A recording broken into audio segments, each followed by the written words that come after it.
What's up, everyone out there? We got a treat for you today. It's your host, Mateo of the SalesDevSquad podcast. And hey, Mateo, thank you so much for having on me here. This is Jackson Lieu here, host of the One Up Sales Development podcast. And man, again, thank you for setting this up. We met on a great platform called LinkedIn. Glad to be here, man. Dude, thank you so much. I'm super glad we connected. I know both of us kind of had a similar path, and we both have like a passion for sales development, and we both have our own podcast. So what better way to kind of help each other out than just do a cross pod. So today we have the Sales Dev Squad and the One Up Sales Dev podcast all in one. So without further ado, let's just hop into it, Jackson. I guess talk to me a little bit about like how you got into tech sales. I did get a chance to listen to a few of your podcasts. I loved the one on career development. And I loved your Sales Dev 101 podcast as well, man. So I love your previous experience from retail sales, moving into tech sales. And, you just seem like you love helping people. You love being a part of a team. You love sales. So I love your energy, man. So I guess let's just start there, man. Tell me a little about yourself. Yeah, Mateo, thank you, man. Yeah, so my name is Jackson. I'm Asian American here, and I grew up within. You probably have a few people that you know too as well. My parents immigrated from Vietnam. They were escaping from that crazy Vietnam War where the North was like killing over the South and things like that. So parents immigrated over here, and I have two brothers, one older, one younger. We were all both born here. And growing up, we never really had much, as a kid. When we would go to McDonald's, and I would never quite understood why my older brother and I and my younger little brother, we would always had to share one small Oreo McFlurry. And that just like stuck to me the whole entire time. I was like, God, man, that's fucked up, man. Like, why does it have to be like this? It shouldn't have to be like this. And but more than that, really happy and blessed to be here, to be born here as a U.S. citizen, and just to going at it. And it all started for me. So that was the go-getter for me right there. I always knew that if I work hard, I focus on school, and I do whatever I have to take. That's as long as you're doing right and helping others too, then there's a reward for it in the end. But my sales career didn't really kick off until when I started Orange Coast College at a junior college. And it's funny because originally I wanted to be an accounting major. All my cousins, they're like accounting majors and finance majors, and they're like CPAs and stuff like that.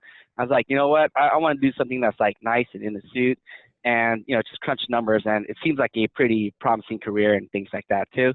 But I took this one sales class by this professor that, man, his name is Dennis Morgan, and he is a marketing and sales professor over at Orange Coast College in Costa Mesa, California. And his philosophy just swooped me off my foot. So, Mateo, I took this one class called Professional Selling 101. And I live by the code that he taught me from today, too, as well. And it's always doing the right thing and selling in the customer's best behalf, in their best interest. Because have you ever heard of sharks before, Mateo? Sharks in sales? I feel like I have a good idea for what you're referring to. Yeah, I narrowed it down to it's to the fact where let's say a sales professional, if a salesman was to go ahead and you guys are engaged and then you had a problem and they sell you some type of solution, right? And if he benefit from that sale more than you do, then that's pretty much a shark. Pretty much selling you things you don't need, things like that. But yeah, so that got my inkling after I took out a class, took down the notes, and it actually started for my first real sales job. Man, it was a 1099 sales job. It was a no credit check financing device. I worked for this company called iNet team in Santa Ana. And basically what that had, I was a young cat going out there, it's a 1099 no credit check financing device. Basically what it does is it's a loan shark system, and I didn't find out until later. because I was so young. I worked there for like 3 weeks, just cold calling, smiling and dialing, setting appointments, going out there, and the people that we would be selling to is home furniture warehouses, you know, or you ever been to a home furniture, like they sell furnitures and beds and stuff like that, Mateo? Yeah. You ever been to the stores? Yeah. Yeah. So we would be selling to those type of people, right? And basically what it is that if we would go there and sell them the solution, and they would be like, okay, so if you have a customer that has no credit at all whatsoever, all they need is a social security, and we can actually finance them through this. So it splits into like whatever the amount is. Let's say it's like $2,000 for the goods and services, and it would split into like 7 months and stuff like that. But after the 7 months, if they're like behind on the payment, like interest rate was skyrocketing to like 200-300%, and that's basically what it was, you know. But that's how I first got started. Like, damn, man, F this, you know, it's not working out for me. I took a sales class. I thought I knew everything I knew, and that's when I actually got started out in retail sales. And I was like, all right, you know what? I need to find something better, because I was like working for 3 weeks, pounding on the phone, just setting appointments, going to see business owners and decision makers, getting cussed out, getting thrown across the board. And that was like in my early 20s, like 10 years ago. Mm-hmm. Yeah, and I was like, yeah, so it really kicked off when I actually started out in retail sales. And man, so when I started out in retail sales, right, I truly believe for any person who wants to try out sales as a profession, you got to get cracked. And I'm sure you've probably been through the experience too, which I'm hoping to ask you as too, Mateo. What Sure. I mean by getting cracked is like, first things first, when you first start, whatever, you pick up the phone or whatever, you're going to get that fear, you know. You get that you don't know what to do. You don't know when to ask for the sell. You don't know what kind of signal you're supposed to be looking for. And, you know, you got to get cracked. And getting cracked by just like, for me, at a retail store, I had a great sales manager there that actually scoped and molded me and told me, okay, when they say this is what you're supposed to do. This is what you're supposed to look out for. And after that, I just went all out, man. And that's when once I got cracked and went all in, I took everything I learned from my sales professional class with Dennis Morgan. And his three philosophy is people do not buy for 3 reasons. They don't buy because they don't need you, they don't believe you, or they can't afford you. And I'll say that one more time, is the 3 golden 3 that I learned from him that I still use today is that they don't need you, they don't believe you, and they can't afford you.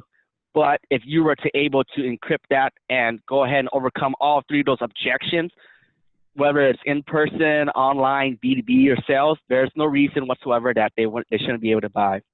So I took that philosophy to heart, and what makes me as a rare salesperson over starting out at retail sales is I always sell in the customer's best interest. And what that means is if I was to go ahead and let's say you were to come into, and it's taking back to retail, right, Mateo? Let's say, are you an iPhone guy, Mateo? Hey, I'll let this answer your question for you. Yeah. Are you an iPhone guy or a Samsung guy? I gotta say Apple, man. I gotta say Apple. Yourself? All right. Yeah. I'm an Android guy, but when it comes to laptops, it's gonna be like MacBooks.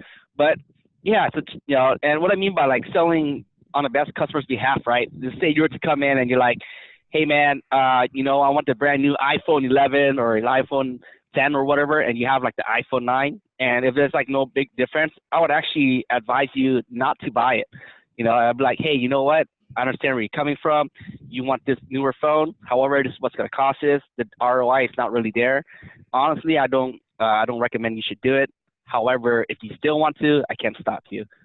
And just that right there just clicks, and then they would just, you know, they would actually just gain their trust, right? And after that, for me, it took me a while to finish school because I had some things I had to take care of at home. And I'm just going to put out there, I threw out there on my podcast. It took me 10 years to get my undergrad, but my whole strategy the whole entire time was by the time I graduate, I will be able to parlay that 5 years of retail face-to-face engagement sales to the next step, which is B2B. Yeah. And got an internship at ADP, worked my ass off, bust all these dials, set all these appointments. I actually did a total of dials of 3,025 dials within my 5 weeks internship there. And I believe it was 36 appointments. 16 out of it was net new. we actually closed one of it with one of the AEs there, but unfortunately, I still wasn't offered a full-time position. So that took me off the charts, and I was like, man, what else can I do out there? And that's when I discovered David Delaney's podcast through a different podcast. Are you familiar with the Sales Success Stories by Scott Ingram, Mateo? Sounds super familiar, but I'd love to hear just, what it is. Yeah. So Scott, he interviews only the top 1% individual contributors on his podcast, but he had several high, top SDRs too, such as like just this guy, what his name was from like Lupio. Oh, it's Florin. Yeah, I think it was Florin from like Lupio and stuff like that. But he had other SDRs too. But yeah, I was like, you know what, ADP, man, I worked so hard. You broke my heart, whatever, I'm gonna move forward and break into SaaS. And then I actually started out with a company called Berg Street Systems. And Berg Street Systems is a procure-to-pay software platform designed specifically for the hospitality industry. They specialize in the P2P. Not sure if you're familiar with hotels or hotel management companies, but whenever hotels got to buy things and then they got to buy supplies and food, they create what's called invoices from their suppliers, and then the suppliers send the things over, and then they match and make sure everything's good or it's not spoiled, so they don't have to like reconcile stuff. It was just like manual processing and stuff like that. But yeah, worked my way up the ranks, up from over there. Upon ramp up in January, I was able to generate 1.8 million in opportunity for January 2019. That was like my ramp period right there. I think it was like 690K in ARR, and I was able to close. We were able to close a few too. Nice. And then company went through restructuring. Yeah, and that's where I got promoted to business development manager. That's pretty much an enterprise account executive at a $2.6 million quota, shared partner up with the global account executive, Tony Ross. And man, I gotta give a shout out to Tony Ross, man. That's my guy. He taught me. He's been in the game for 15, 20 years, and he actually scoped and molded me and walked me through the process of how it should be done, what should it look like, and how to negotiate contracts and things like that. And long thing overdue. After that, I was actually the company went through restructuring, and I was actually removed from the sales team, and they moved me to a software trainer role. And I was like, man, you know what? That's messed up. I'm a sales guy. I'm not a software trainer guy, but I'm gonna give it a shot anyways and see how it goes. So I tried out the software trainer role. I was like, man, fuck this. I gotta go. I gotta get out here and get back to my DNA, And that's when I picked up with my most current company too, which is called Silverline. Silverline is a Salesforce Platinum level partner. We specialize in helping the platform for financial services and healthcare. Unfortunately, recently too, they went through experienced a forecast, loss in budget forecasted cut, and me, my sales manager, marketing campaign manager, and several other people were laid off. But yeah, man, that's me, Mateo. Thank you. I know it's good. It took quite some time, but yeah. No worries, man. Yeah. That's such an interesting background, and thank you so much for sharing that with myself and the rest of the viewers here. I'm curious though, Jackson, I know you mentioned that you did kind of like a sales trainer role, but then as you mentioned, like it wasn't your DNA, it wasn't your bread and butter. Like, why do you think you didn't really like just training? You're really passionate about sales. Yeah, absolutely. So what I really love about sales is really helping people and having the ability to guide and discover. I love teaching people something new. I love challenging them to something new, something that they didn't know before, and let them know, like sharing best practices. Like, hey, this is what's going on currently in the industry.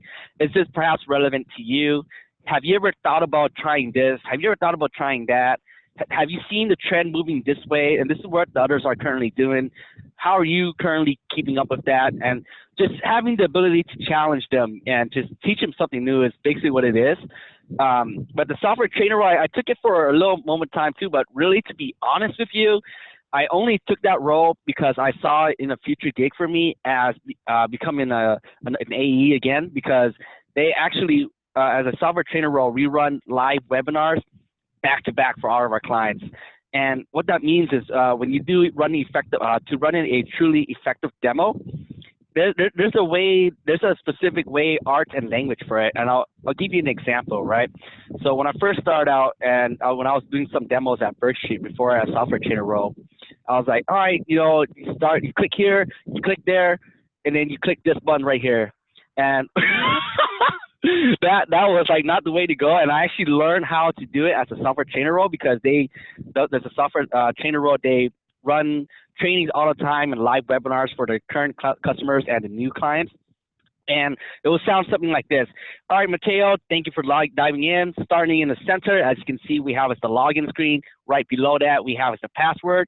So let's click on login right now, and then we just log in at the same time. And I'll be like, instead of just wandering off, I'll be like, okay, Mateo, following the crosshair here. Starting from the top left-hand corner, you can see we have the logo. Right below that, we have the number, name, location. Navigating to the right-hand side of that, you see it's a block 1, block 2, block 3. We're going to go ahead and start with this. Block 1, you see, is a home button. Once we click on this home button, you have a drop-down bar, and it's just explaining while you go. Basically, the way I saw it and learned, my takeaway was to run an effective demo is if you were to go ahead and just run that like an audio only, and they listen to it, and they can actually follow it rather than just looking at it like as in a blank audio, just to hear it out, and they can actually follow where you're going. I truly believe that's the true real takeaway to running an effective demo, besides having it truly personal and tailored to them. You don't want to show them the whole thing. You just want to show them what's important to them. That's awesome. That's super, super helpful. And I love that. I couldn't agree more. I think, especially in this day in sales, it's all about just tailoring as best as possible. But super helpful, dude. I love just your energy, and you just love sales. That's the best part, man. Yeah. For me, really, it's like it's that continuous learning and challenge, man. Technology is a fast-paced industry. What works today may not work tomorrow. But Mateo, this is the CrossPod episode. That's about me. I want to know about you. I want to know, how'd you get started? I checked on your LinkedIn. You started out as SDR over I believe it was Career Arc, but you did a few other things too. But I want to hear your story. What's your why? And how'd you get into sales? Yeah, man. Thank you for flipping the script. I've never been interviewed on a podcast before, so appreciate it. Yeah, dude. I actually went to Cal State Northridge, so I believe we're kind of similar in that boat, right? We're both Cal State peeps. Dominguez Hills, sweet. So Cal State Northridge, I knew that I wanted to get into some sort of marketing or sales background, because I just love the art of marketing. I love finding creative ways to get people's attention, to just provide value to people. So majored in marketing at CSUN, and was actually offered my first SDR gig at a company called Career Arc in Burbank. It's an amazing company, and that's where I really learned all the skills necessary and all the tools and the process, and learned about SalesLoft, learned about Salesforce, learned pretty much everything that you could possibly think of in an SDR role, thanks to all the great leaders there. Crystal Solares, my manager, all the SDRs that are still there that I'm close with, just an amazing culture. And I think from that point, I knew that I really, there was just something about the SDR role that I really liked. It's kind of a new role. It's technology. Who doesn't love technology nowadays, right? Then afterwards, I was actually made an offer from a really fast-growing company in LA called Service Titan. Just a great company. They're doing a lot of exciting things for the home service businesses all across America and the U.S. They're the founders, Ara and Vahid. Their parents his dad was a contractor. And after realizing that there were no tools out there in the market, he decided to build it himself. So just a really cool story. And that's pretty much what the whole company was founded for. So it was really cool to be a part of such a fast-paced growing team, especially in the Valley. Their headquarters in Glendale, California. So yeah, man. And most recently just transitioned over to an SDR role over at Go Guardian. They are actually an ed tech company. So they help IT leaders and teachers pretty much make them feel comfortable using technology in the classroom, and provide just a safe learning environment for students in the classroom and for IT leaders as well. So that's kind of where I'm at right now, but obviously couldn't be here without the help of, everyone that I've met along the way, all the sales leaders like Kevin Dorsey, Crystal Solars, Olson, definitely wouldn't be here without them. But yeah, man, I'm passionate about just the whole sales development role. And, I love helping people like get their first meeting, or helping people understand like things that they didn't know about sales development, or helping them improve their process. And I love just helping people. I'm passionate about this career, and that's kind of why I decided to start a podcast, man. But that's just a little bit about my background in the tech sales. But I'm curious though, Jackson, like what made you kind of start a podcast yourself? Yeah, absolutely. Thank you for that. Yeah, so man, it's funny. So I am huge when it comes to personal development. I have a journal that I keep down, whether it's a long-term goal, short-term goal, mid-term goal. And honestly, the people that, and it's listed on my LinkedIn, the people that actually got me inspired to kick it off, it's actually Scott Ingram from the Sales Success Story. That's number one. David Delaney too, with the Sales Development Podcast. Just connecting people, and more importantly, the last person that actually really kicked it off for me was James Baldwin. Are you familiar with James Baldwin? Yeah, I actually watched or listened to that podcast. I love that one.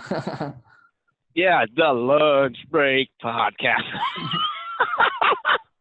Yeah, no, but really for me is like I noticed that where I came from retail sales, jumped on over, and then I created my LinkedIn. I started an SDR as a 29-year-old, created my LinkedIn, actually got into it at the age of 29. And what I really wanted to do is I noticed that there's a lot, tech's going to be blowing up, and it's been blowing up, and it's only going to be blowing up even more. Mm-hmm. And what I wanted to do was provide some content from other people or individuals that was similar to me or coming from a retail space. And I just want to help pretty much just get them onboarded, just to spit out some content out there for free for them, for people who's brand new to sales development, or who's like still in college and is like, hey, you know what? I want to dive a little bit more and learn a little bit more like what sales development really is, or what's the current situation now, or what does it really take to become an SDR. And pretty much it's just to unite everyone all in one so that we can learn from each other. And which is like just like this too, Mateo, having me and you connected to run a podcast cross episode, and just learning and connecting and just helping each other out. And, just for the love of sales development, that's basically why I did it. That's amazing, man. Yeah, I love what you're doing for the sales dev community. I think a lot of people can definitely relate to you. And I feel like there's a lot of people that are kind of like in your shoes and could take like a tech sales role as well. So I think you definitely inspire a lot of people, and like seriously appreciate it. But I guess like Jackson, I'm looking at your LinkedIn right now, and obviously you have basically like your sales like code, the Lucky 7 you call it. And yeah, I wanted to move here over to step 5. Is it live by Kaizen? Is that how you pronounce it? Yeah, Kaizen. Have you ever heard of Kaizen? I don't, but I just wanted to, I guess, learn a little bit more. Like, what does this mean to you? And like, what are some ways that you kind of like always try to just continuously improve your skills? Yeah, absolutely. So this was in one of my marketing sales class that I was taking in about I think it was fall 2018, or no, it was 2017. Yeah, it's fall 2017. I took the sales marketing class, and they were showing, and that's when I picked up the word Kaizen. I myself never heard the word Kaizen before, but we were going through. He was showing this company manufacturing, like how Japanese people do it, and Japanese people they live by the code called Kaizen when it comes to manufacturing. And what that means is they would always find and looking for ways to improve the process, because the process was like manual processing and it's slow and it's kind of broken and communicating, so we speak. When I saw the word Kaizen and I saw the meaning of it, I was like, holy shit, man, That's exactly how I've been living and abiding by, because you only get better only if you challenge yourself and execute accordingly, right? You don't want to compare to the person next to you. You don't want to compare to the person in front of you. You want to compare to the person that's in the mirror, which is yourself. Compete against yourself. And I truly believe that Kaizen, continuous improvement, is the way to go to, to level up in your life, in personally and business. And what it really means is you're teaching you something new, something that you didn't have or something you didn't do before. For instance, I always want to run a podcast, had that on my checklist, had that down.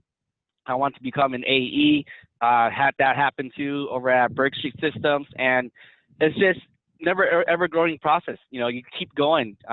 What works today may not work tomorrow. And yeah, I truly believe if you stop the Kaizen process within yourself, that's when you're going to start spiraling down. You're going to eat that jelly donut. You're going to stop going to the gym. Your Netflix binge is going to go ahead and extend for 2 months, 3 months. Next thing you know, it hits a year.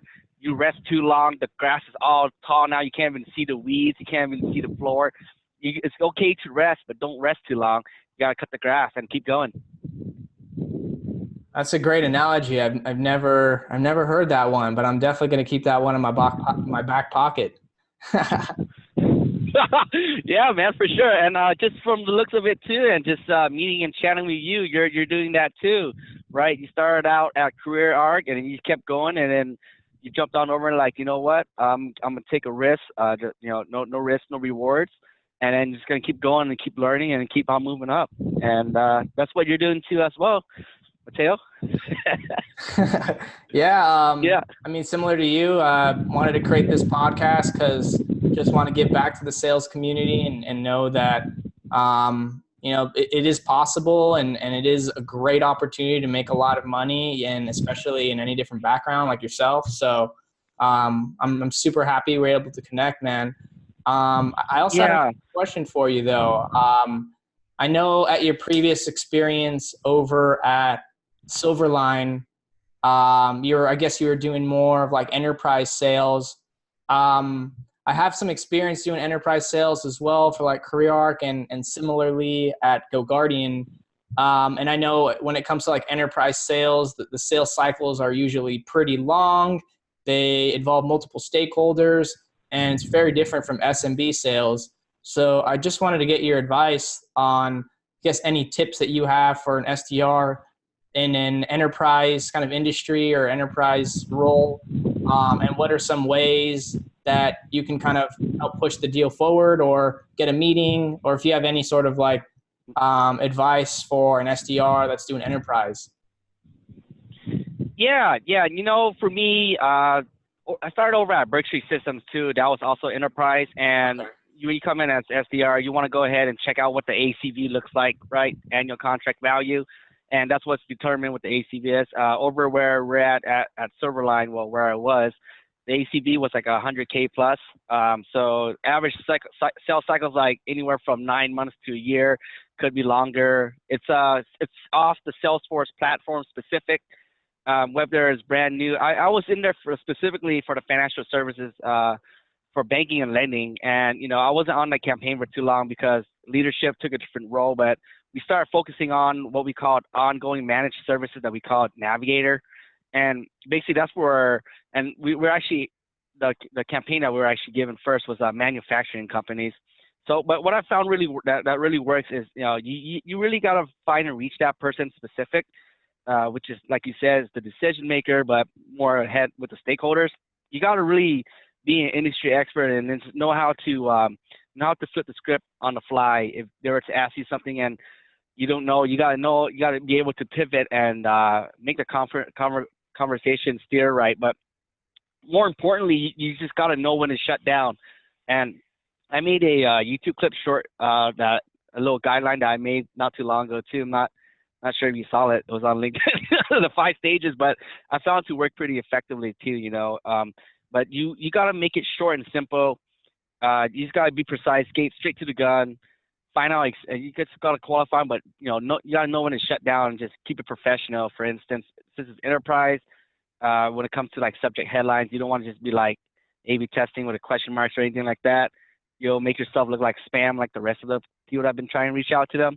It's got to be straightforward, like, hey, it's Mateo with Go Guardian for the subject line, and everything's just straight up front. But, when it comes to tips, I myself, too, am looking for tips for that, too. I was trained by a great sales SDR manager called, name was Travis Flack.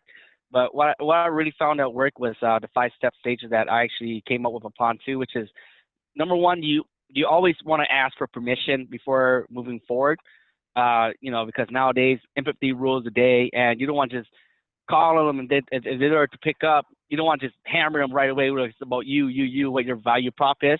You want to make it about them, and it sounds something like, hi, Mateo, this is Jackson with Go Guardian here. I'm not sure if it makes sense for us to speak or not, but would it be all right if I explain the reason for my call, and you can decide we should continue or not? And if you say no, I'll be like, Mateo, this is exactly why I'm calling you. I'm with Go Guardian, this is what we specialize in, blah, blah, blah, blah. Or if they say yes, it's like open arms, right? So they're welcoming in. Okay. And what I found a lot too in enterprise is they would go is, okay, I'm getting ready for a meeting, or I'm about to run through a meeting and things like that. But you want to ask for permission, and you want to make it short, and you got to be able to juggle based on what they're looking for. But one tip that I can actually throw it out there is that from my experience, I would always run into a lot where they go, you know what, I'm going to a meeting right now. I'm going to a meeting right now. And I'm sure a lot of people get that too. But we go by the clock by the 30. And what it means is that it's either 1 o'clock, 1:30, 2 o'clock, 2:30. Let's say you call it at 2:15 or 2:17, they picked up and they say, oh, I'm going to a meeting right now. Don't worry about it. Just keep going. Don't be scared off. Just keep asking them, probe them, because even if you don't be like, oh, you know what? I want to mind your time. I'm sorry. I'll call you next time. What meeting starts at 2:20, right? So the rule of 30, that helped too. Like just knowing and minding the time, just calling them, and I'll just keep going at it, man. That's the way to go. Sorry about that. My mic was having some issues, but yeah, dude, that's super helpful. And yeah, I love the pattern break for like the intro for your cold call. It's something that is very different. But that's super helpful, Jackson. Dude, one thing that I really love about like your podcast and just kind of like your vibe, so to speak, is like you're like the least selfish sales guy out there. Like you want to see your people succeed. Like you're happy when your teammates succeed, even though maybe like you might not book a meeting, but like your friend books like 20. Like I feel like you would be like ecstatic for him and you would like really cheer him on. Like you really value like that teamwork. You really value just like having like a cohesive sales team. Like why is that? Yeah, man. Thanks. I really appreciate this question, Mateo. And the reason why, because I live, if you were to go on my podcast from like the first intro and then you see I put the reason there why too, I truly believe this too hard. And I took this ever since I first heard it in high school is, if you want to go fast, you go by yourself. But if you want to go far, we go together. And together, we work together as one cohesive team towards one cohesive goal. In the end, we only win if we all win together, because if you really dive deep and you think about it, there literally is no I in team. And what that means is we take this back to the far days, right? Are you familiar with Simon Sinek by any chance, Mateo? I am not. Yeah, he's like the great author of Why, Start With Why, Know Your Why. Okay. Yeah, he talks a lot about his story too, and this dating all the way back when we were hunter and gatherers, pretty much when we were in a cave, right? For us to truly survive, we have to work together. We go out, we hunt together. We go out and we face like a saber-toothed tiger. Whatever the outside threat is, we work together, and we make sure that we make each other feel safe, that I got you. For instance, if we were to work together, and if you're like, hey, Mateo, you're not feeling too well today, I think you're a little bit sick, you know what? Don't worry about it. Let me take care of this. I got you. Oh, you have a few leads that you need to reach out to? I got you. Don't worry about it. I'll reach out on your behalf. And it's just working, just being there for each other. And that's basically what it is. We work together, strive together, thrive together. But yeah, I believe is that something that yeah, of course, that's what you're into too, right, Mateo? That's you. I know you have that. Yeah, dude. Yeah. I mean, I think you're absolutely right. I've noticed that like when you're happy at work, when you love the people you work with, when your teammates are willing to like take a bullet for you, or like you said, like do calls for them or help them out, it really just creates like a really great environment to be in. And you really almost love coming into work because you know like everyone has your back. Everyone's working towards the same goal. And I mean, again, going back to just like creating a really great like culture within the team, which is, in my opinion, probably the most important, and how you're going to get the most out of your team, you know? Yeah, absolutely. And this comes straight all the way down to leadership too as well. You know, if you're CEO of a huge big tech company, if you're walking around and your employees don't feel safe, they're going to waste all their time and energy trying to make sure that they are safe rather than what they're supposed to be focusing on that they're hired for specific. And just imagine if you were to take care of them and treat them like a family. You know, if you were to actually walk down the hall and you see them and you ask them, "Hey, Mateo, how's it going?" and you actually care, that makes a big difference. And that's what basically real leadership is. You know, that's what I truly believe. But what is your belief when it looks like when it comes to this, Mateo? Uh, Pretty much the same as you, man. I'm actually reading a book right now. It's the Survival Guide, Sales Manager Survival Guide by, I think it's David Brock. Um, it just pretty much says like, when you're a sales manager, like your job is to get stuff done through your people. And really like the higher you go in leadership, especially sales leadership, the less control you have. So it's all about being there for your people, helping your people succeed. And like pretty much when you're there for your people and you're a resource for your people, ultimately like your reps will succeed. Your reps will feel comfortable around you. Your reps will want to do the hard work every single day because they're working under you. So I'm 100% with you on that one, man. Yeah, yeah. Yep. You pretty much nailed it. You pretty much nailed it, Mateo. And you know, when it comes to that, it's like a family, right? We're like a family. We work together and then we strive together. I worked for a really bad leader before in my experience over at T-Mobile, and this guy was like selfish. It's always about him. He would ask you to do things that he wouldn't do himself, and he would say, "Okay, I'll lay out one specific rule where." You know, you can't switch schedule with a person if it's rolled out, and then he ends up doing it, and it's just toxic, you know. And what Simon Sinek says too, you know, leadership is not about being in charge. Leadership is about taking care of those in your charge. Absolutely, man. I love that. I love how we have like the same idea, but like we kind of have like our different spin on it, or like how we kind of convey it. It's really interesting. But I mean, even like when I'm not on your team, like I'll support you. And if you get a job, or excuse me, when you get a job, I'm going to be congratulating you.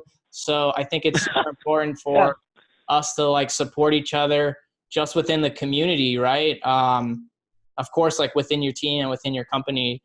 But I think it's super important for us as salespeople to really support each other. Like on LinkedIn, for example, like if we all liked everyone's LinkedIn posts, imagine how much exposure we would get. And that's just like liking your friend's posts or liking your favorite sales leader posts, or, you know, it's all a community. We're all here to help each other. And, you know, especially outside of our companies, you know, we can help each other with advice, or, you know, just being supportive people, you know? Yeah, yeah, I agree. I'm really happy for that too. Like when I shared my post on Friday, I had all these support and from yourself included, and it actually broke 2,000 views, and I had like all these recruiters hitting me up, you know. So, but I'm pretty much just funneling it down and stuff like that. But hey, Mateo, I had a quick question, man.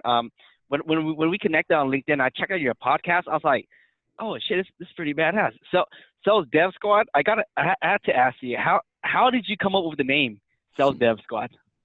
It's a great one, man. It actually took a long time to come up with. It was going to be like SDR support, or, you know, sales support, or yeah, I know. But, you know, my friend Alex Bagdasarian, he actually helps me like put this video together and helps edit it and stuff. We kind of came up with the name together, him mostly, but it just had like a good, it came off the tongue well, you know what I mean? Like Sales Dev Squad. wasn't like SDR support or anything, but just wanted to create something that just rolled off the tongue well and was kind of catchy. And like, we're all a squad, right? We're all here to support each other. So what about yourself, Jackson? How'd you come up with One Up? Yeah, nice, man. That's awesome. And I just want to parlay on that real quick too. SalesDevSquad it's a badass name, bro. Thank you. When I saw it, I was like, oh shit, SalesDevSquad, that's actually pretty badass. And I dived into a few of your episodes. You know, you interviewed Megan from Patient Pop and Kiefer from Costello. And, you know, I actually connected with Kiefer and Megan not too long ago too, based on your podcast. I thought that was dope. Yeah, for me, it was like, I went through exactly what you went through. I was like, up game, SDR, sales development up, or level up sales development, things like that. And then it just finally clicked to me, and where it just sounded pretty cool to actually like to and call it One Up Sales Development is pretty much to help and one up your game, whether you're in tech, you're new to tech, or tech sales. And that's it. That right when I got that, I was like, all right, this is gonna fly. And I truly liked about the name and went all in with it. Yeah. I love it. And I feel like it's like perfect for you because like you're always trying to one up yourself. Like you're never going to settle. You're never going to stay stagnant. Like till the day you die, you're going to be reading a sales book or doing another podcast because that's just. Yeah, pretty much. And I'm pretty sure you're going to be doing the same thing or something similar, Mateo. Hey, I had a quick question for you too. And I want to chat with you about when it comes to career path. You know, I just want to get your point of view on it. So we all know for a fact that when it comes to career choice, the common path is SDR to AE, SDR to AE, but there's also, customer success, the rise of the buyer's enablement now. There's also the new alignment of marketing. And now we're actually having VPs and directors of sales development too. Like, what's your career path of choice? How did you decide to move at it, or have you even thought about it yet? Has it gone this far, Mateo? Yeah, that's a great question, Jackson. I for right now, I really want to just focus on being the best SDR that I possibly can. I think, one day I'm going to really miss being an SDR and being on the phones and being on the front lines. So really just trying to soak it up right now and just develop core skills, because I know a lot of SDR, or there's going to be an influx of SDRs out there. So being able to like get that core knowledge and actually say, I'm a director of sales or I'm a manager and I was an SDR for several companies. I feel like that speaks volume, but just really passionate about the whole enablement and management space. Hopefully one day I could, have the opportunity to manage a group of SDRs. That's my dream for sure. One day, hopefully like a director of sales, but if I could be a manager in some sort of sales enablement role where I'm able to help someone that, wants to do tech sales, maybe coming from like a completely random background, but they're hungry. They want to grind it out. They want to learn, they want to one up themselves. So I'm really passionate about helping people and seeing them grow and them finding success within like a really great career, in my opinion. So yeah, man, hopefully one day I can be in like a sales manager or somewhere in sales enablement. I'm assuming you want to go more like an AE route, which I think is pretty cool. Yeah, you hit the dot. And hey, I just want to say, just to piggyback off that too, I really believe you're going to be a great SDR manager, man. And the way I say that, because great SDR managers started from as an SDR themselves. Because I know there's a lot of if talk out there too. I'm just gonna say it because I hear a lot on the podcast too, where people who's been in the long term of sales, or they used to be like a VP of sales, and then all of a sudden sales development comes out, and then they're like, oh, I could be an SDR manager, but they never took the SDR role themselves, and it's totally different, So that being said, that you're already an SDR yourself, you've been, I myself included too. I truly believe you're going to be a great SDR manager because you came from the front line. Thanks, brother. I really appreciate it. And, I can definitely say the same for you. Like, wherever you end up, you're going to be an asset to the team. Like, you'd absolutely kill it in an SDR role, that's for sure. And I'm sure you would crush it in an AE role, man. You got a really great personality. you have like the core skills, you're hungry, and dude, you have a hilarious laugh. Like if I got a cold call from you and you laugh, like sign me up. Like let's see a demo right now. Yeah. Thanks, man. I appreciate that. For me, you know, I'm actually pretty lucky because I started out in retail sales, and I consider that full cycle because it's very transactional. You start from the beginning, you close it all the way to the end. You know, you have sometimes where you have like a full family come in and go, hey, this I'm over at Verizon or AT&T. I want to make the switch. What do you got for me? And that's pretty much the full cycle where you map everything out and just being able to control everything and work based on what they need best, and then just closing it down. That's what my little exposure got started with. And then when I move over at Berg Street, the B2B AE style is totally different, absolutely. But yeah, AE is the route that I want to go to. That's basically what it is. Yep. I know you'll definitely get there, man. And I think this is a perfect segue for my next question. What are you looking for in your next role, man? What's important to you? And you know, I guess, yeah, what's important to you, and like what do you really value in your next role or next company? Yeah. So this is a really, really, really good question because it's funny. I actually did a Vidyard video for an application for, can't say the company on just for, you know, interviewing purposes. And I actually threw it out in there too. So, you know, when you first start as SDR, you just want to go ahead and whatever the base salary is, you want to go for what pays more or whatever. But now that I'm experienced, and I'm interviewing with several companies as we speak, a few things that I'm actually looking for, and I actually told this person today too. I told her, she asked me what's the base range, what's the compensation you're looking for. I told her that's the least of my concern because it's actually very well balanced, connected everywhere, wherever you go. And of course, if you're gonna do good and do well, then that's gonna be it. But what I'm really looking for is a few points. And number one is sales leadership. Who am I gonna be working with? Are they gonna coach me? Are they gonna mold me? Am I just another body added to the team?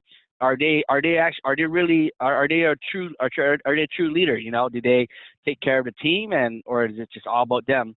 That's number one. The next one is actually, you know, a innovative solution. Like, what kind of solution are they offering? Do I believe in it? Is this something exciting to me? Is this what I want to do? Because you gotta believe in the product, and if you don't believe in the product, you're just gonna spiral down from there. And more importantly, what kind of career path is it out there for you? For instance, you know, Mateo, you mentioned that you want to become an SDR manager. So if the company that you're currently at or wherever you're looking for in your near future goes, you know what, Mateo, we offer that here.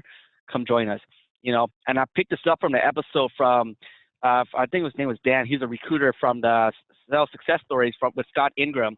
And he goes, you know, when he's looking for paths like that, where they go, let's say, for example, if this company say they hire a lot of SDR to SDR manager, I'm going to browse on LinkedIn. I'm going to type in that company name and type in SDR and then SDR manager, and I want to see it. I want to see those promoted people. Or same for SDR to AE too. And I'm going to say, for instance, I recently did research on Patient Pop. One of the directors there reached out to me recently and, you know, told me, hey, man, you know, SDR start out here, promoted an average 8 months to AE. And I said, you know what, I want to see it. So I typed in Patient Pop, SDR, AE, and there was like literally 5, 6 people there you can see that start as SDR to AE, and that's like proof right there, you know? So that's basically what it is. What kind of leadership is there? Is it a solution that you believe in? And more importantly, is the career path, is it validated, so to speak? Mm-hmm. Dude, Yeah. I love that. You know, having been on the job market not too long ago, by the way, so happy I'm at GoGuardian. I know you're going to land a really sweet role soon, but I think you're right, man. I think for anyone out there looking for a job, you got to do as much interviewing and questioning to them as much as they are to you, right? Because you got to make sure that, like you mentioned, it's a good fit for you. It's a good fit for your values. Is it going to align with your career path? Because if you want to be an AE and I want to be an SDR manager, I'm sure there's certain organizations that kind of specialize in either or industry or product, like you mentioned. So I think you're absolutely right, Jackson. You know, you really got to do as much interviewing on the company that you hope to hop on with as much as they interview you, you know? Yeah, yeah, and I agree. And I tell you what, I even told one of them recently too. I said, hey, you know what? I'm even willing to come in for a day for free for 3 4 hours, 5 6 hours, just to see how they operate, just to see and make sure that we be a great culture fit. And I know you landed a good spot right now. Like, what was it? What did it look like on your end? What was your strategy, and what was your approach, Mateo? Yeah, I think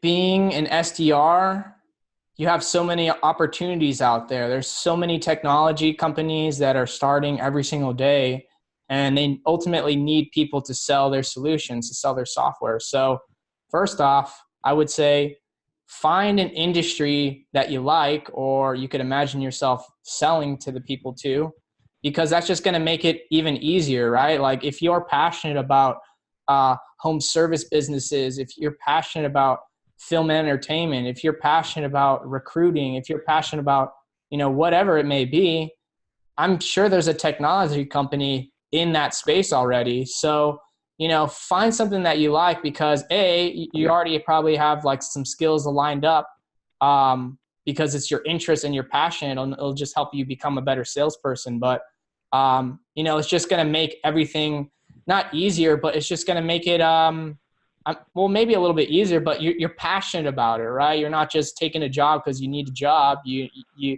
It was a good fit for you as far as industry, as far as career pathing, as far as culture, as far as the people there. So, find something you like. And if you don't, I'm sure there's tons of other opportunities out there waiting for you. You just gotta, do your research as well, So I would say that's my advice, if it's any. Yeah, absolutely. There it is. You nailed it down, man. Great chat, Mateo. Great chat, man. Truly Dude, blessed and happy for you setting this up. absolutely, man. Just have one last question for you, one and a half question, if you're cool with that. Yeah, yeah, But, absolutely. um, I actually have one for you too. sweet. All right. So if anyone listening to our podcast here, our collab, is either currently in retail, used to be in retail, recent grad, or whatever it may be, and they're considering applying to an SDR role, or maybe like a associate AE role, what advice do you have for them? So that's a very good question. I have several advice. For me, when you're making a switch where you're a fresh graduate with no experience, or you're jumping from retail to the B2B SaaS, several things. Number one is you're gonna have to create a LinkedIn. Go all in with LinkedIn. LinkedIn is like the Instagram of sales development. I'm not gonna lie, literally, and for a lot of other people too. That's number one. Number two, I would say learn the basics. Dive deep, right? If you want to become an SDR, you want to check it out, then dive into the podcast, learn the basics, learn what a cadence is, what's a sequence, multi-channel, and come up with your own specific playbook. And for me, like when I was starting out, when I was looking for my new SDR opportunity, how I landed a job over at Silverline is I prepped out specifically for this company because it's a Salesforce Platinum level partner. I pulled out the information from Zoom. I didn't even apply on the website. I just hit them directly straight to it. And I shout out, hey, my name is Jackson. We're looking for this role at SDR. This might be a great fit. And then had the interview process with them. And you got to try if you can too, try and get some B2B phone sales skills, because that's basically where the money is. You really learn how to sell when you sell over the phone. It's what I'm saying. But go all in. What I did is that after I got the interviews with them, I had everything set and ready for them. I made them their own playbook in a basic 9-touch cadence based on what they do, the screenshot of a few things of what they do, and then what it looks like, and what the company logo. And I just sent them my playbook, let them know that what you can bring to the table. And after that, man, just be passionate about it. And after that, once we ended the call, send them a thank you Vidyard video. Just going all in, and that's what I would say. But what advice would you say for them, Mateo? Dude, I think that's great advice. I really appreciate that. I would just say go for it. When I was the first applying for a SDR job at CareerArc. You know, when you're in college, or, you know, after, you know, a job that you're not sure where you want to be, you know, obviously I feel like there's like a stereotype for sales, like people are scared to cold call, or they think cold calling is hard, or but they have these really great communication skills, or, you know, they really love technology, or, you know, they like the company, they like the industry, but they don't want to cold call, or, you know what I mean? I would say, like you said, just go for it, try it. What do you have to lose? You have everything to gain. And worst case scenario, you know, you stay for a year. One of my favorite friends and sales leaders, Patrick Joyce, he said, like, a year's not that long. And he's absolutely right. Like, go out there. I think what I really loved about the SDR role is you could do it for a year, and if you don't, like, move on, cool. But, you know, with that year, you push yourself out of your comfort zone. You develop communication skills. You develop email skills. So, like, the worst thing that could come out of this is you gain a bunch of, like, important skills that could be translated to other roles, other companies, other departments, and, like, even to start your own business, right? So I would say, like you said, you coined it first, man. Just go for it. Yep.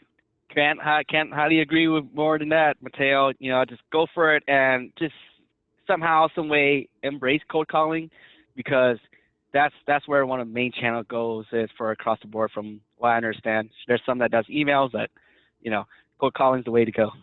Absolutely.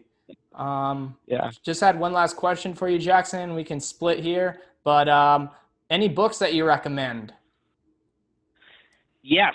So, and I'm a big reader too. I love it. You know, for AEs, right? If you know, when I was an AE, I read it too. It's the Challenger Sale, because that's where I learned, pick up all these skill sets too, such as, you know, challenge them and teaching them something new. But triangle selling. Triangle selling is actually what I'm diving into right now. I read it already, but I'm rereading it again. The one with Hillman Sorey and Corey Bray. And what I really love about it is that if you go to page 33, I have it documented down too. One of the most effective skill set that you get as an SDR can really have, a true SDR, a rock star SDR, is active listening. And active listening is just pretty much opening your ears, understanding exactly what it is that you're saying, understand and taking in exactly what it is that the VP of directors, you know, the CMOs, or whatever the persona that you're speaking to is telling you, to actually talk to them, not over them, not through them, not under them, straight to them, like how we're chatting right now, Mateo. You know, you mentioned that you started out over at CareerArc, you jumped to a new opportunity with Titan, things didn't work out, it's okay. You have a sales passion podcast, and you really want to become an SDR manager because you really love to grow and prosper people, and then just scope and mold them to help better themselves. And that's exactly what it is.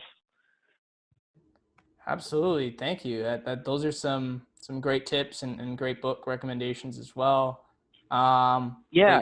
But Hey, Mateo, I sorry to interrupt, but I have one question for you before we split. all right, well, let me hear it. Yeah, what would you challenge a brand new person today that's coming out of college, or let's say they just started brand new, they landed their first SDR job, they're excited, they're happy, like, man, I can't wait to get started. What would you challenge them to one up their game? I would say definitely try to really push yourself out of your comfort zone. So if you notice yourself kind of like holding back, just try to just one up yourself, like in your head, like one up, one up, one up. But I would just say I challenge you to, you know, when you're having a good day, look to one of your teammates who's maybe not having the greatest day, or, you know, and really help them have a good day, or, like, be there for them. Just like, you know, your manager's there for you, like you mentioned in your podcast, like, just helping out each other and supporting each other. So I would say, like, when you're rocking it and it's going great for you, like, know that other people could be like the complete opposite of you. So just being a great teammate. So I challenge you to, like, just be cognizant of kind of that surrounding, and just try to uplift your peers, even when, like, you're there's obviously ups and downs, but I would say challenge yourself to just be a great teammate. Nice. There it is. Teamwork makes the dream work. What about yourself? Yeah, for me, so what I would challenge them to do is to write down their goals. So the long-term goals. So they start as SDR, write down what they want to, where they want to go and who they want to be, and then literally write it down on a piece of paper, reverse engineer that, write down what it would take to get there, what the time frame looks like, sign it with your initials and signature, and then work accordingly and start executing. And then later down the road, perhaps maybe a year or so, whatever it is, look back at it and see where you progress. That's what I would challenge them. That's a great challenge, man. Just keeping yourself accountable and then really writing down those goals and making them come to fruition, man. Some great advice there. Well, before we go, Jackson, it was a pleasure doing a cross pod with you. Anyone out there listening, thanks so much for tuning into the Sales Dev Squad and the One Up Sales Development Podcast. If you guys liked what you heard today, maybe we can do another collab in the future. But also, anyone listening out there who's either an SDR manager or director of sales, you need this man on your team. He took an hour out of his day to chop it up about sales. He's passionate about helping his teammates. He's passionate about one-upping himself and never stop learning. Truly an inspiration. I'm super happy I was able to connect with him, but I know he's going to do amazing things. So any company out there looking for an SDR or an AE, he's the man. Please check him out. And yeah, thank you guys for tuning in to another episode. Yeah, thank you so much, Mateo. All right. My pleasure to be here. Thank you, guys. Jackson, we'll connect soon. And everyone out there, thanks for tuning in to another episode of Sales Dev Squad and One Up Sales Development. All right. Catch you guys on the next one.